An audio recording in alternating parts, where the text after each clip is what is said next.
Lisa Sheinhouse, great to see you. Thanks for joining us this morning. Thanks for having me. And I see you have a little friend with you. Is that Autism Barbie with you? This is Autism Barbie. Yes. I have to say she doesn't really look different than regular Barbie, with the exception of maybe the headphones. But you saw the announcement just like I did. I want to get your visceral, your first reaction to seeing the announcement of this new Autism Barbie doll. So when I first found out that they were doing this, I was like, oh, cool. Let's see. They actually have a Down syndrome Barbie, a Barbie with type 1 diabetes, a Barbie that has, seeing problems, a blind Barbie. So I thought, okay, cool. Let's see how this looks. And then this Barbie came out, and I was actually a little more upset than I thought I was going to be. You can't really see it so well, but her eyes are a little slightly off center, just a little. And that's because they say children with autism don't make eye contact, but that's not true. Many do. And then she has lots of accessories. Um, she has headphones in case she's having some sensory overload. She has a fidget spinner with her in case she needs to spin, and it actually does spin, which is, I guess, cute. A communication device, and her arms flat because many children with autism have some stereotypical behaviors of flapping arms. But So, well, let me just follow up on that because I think I know people that are neurodivergent, part of that community. I can't really tell them by looking at them and they're any differently from me, from you, or anyone else. So when I saw that there was an Autism Barbie, it kind of struck me as a little odd, to be honest. And because I think it's actually, I don't want to speak for you, but it actually kind of constrains or segregates a portion of the population. But so you had this reaction, and autism, the spectrum ranges from they're all different types of autism. It's not just one diagnosis, right? right, and I think that's what got to me is that you look at this doll and you think every single kid with autism or adult with autism needs all these things, and that's not true. And in my mind, it was just putting stigma where stigma didn't need to be. Not every person with autism needs a communication device. Not every kid with autism doesn't make eye contact. And as you said yourself, Jeffrey, it's such a spectrum. And in my mind, this was more segregating a child than it is including a child. So it's nice to have a conversation about autism so that people with autism are more included. This didn't do it for me. This is not inclusion. This to me is segregation.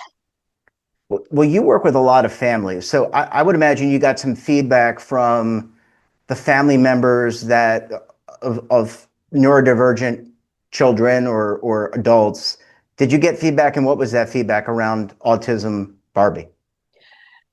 When I first wrote my blog and I put out this, visceral feeling that I had of, hey, I don't love this, I thought I was going to get a lot of negative feedback. And I really, I was concerned the people that I work with, the staff that I work with, and everyone was going to disagree with me. And in fact, that's not the case. People, my colleagues, the families that we work with, they all said the same thing. One kid with autism is just one kid with Mm-hmm. autism.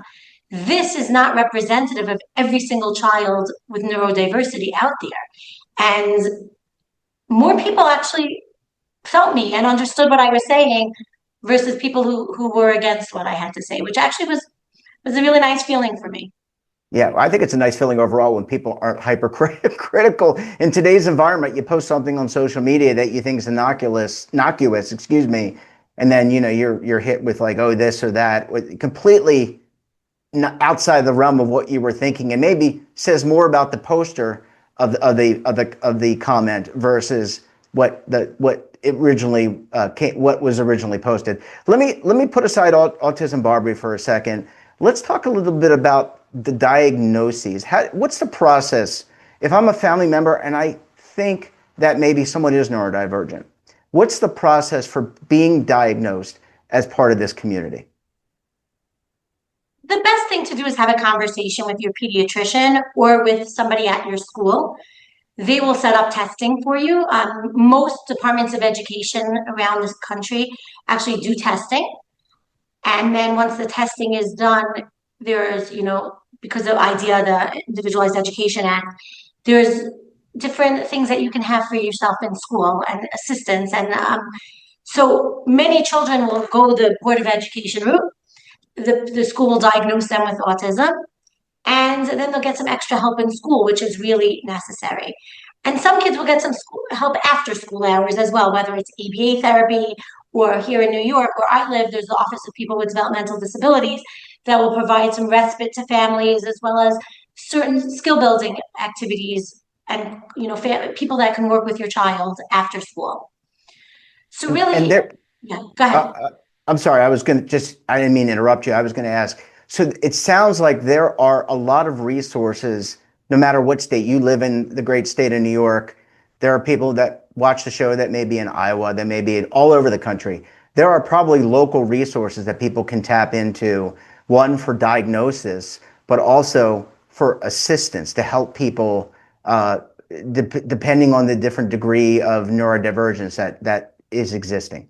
That's correct, Jeffrey. And the best place to start is your child's school, because the teachers, the guidance counselors, the social workers there, they have the most resources, and they're really something that you can utilize to help yourself, to help your child in the school setting and outside the school setting.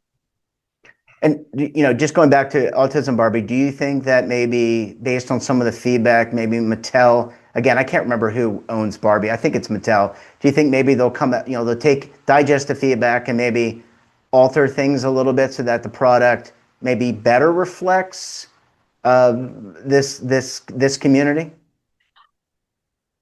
I don't know what Mattel's going to do. I just want to say this one thing. When I was a little girl and I was playing with Barbies, I had my Barbie. My favorite one was the day to night Barbie. She was a businesswoman by day and party girl at night.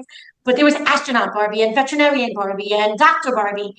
And that's how I look at children with neurodiversity. They can do all of those things.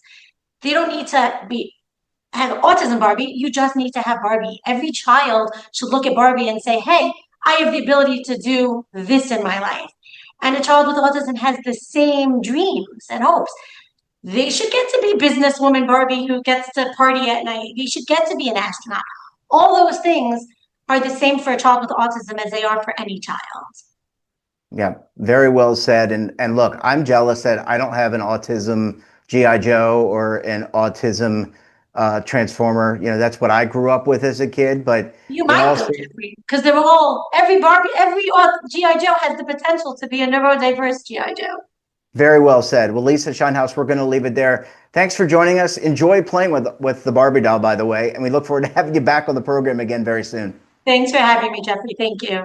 Well, thanks for watching, and don't forget, we're back again tomorrow morning with another great expert and another great topic. You can tune in right here Monday through Sunday at 7:30 a.m. Eastern Time. And don't forget to subscribe to our daily newsletter, The Morning Pulse, for all the news in one place, delivered directly to your email box. Check it out at our website.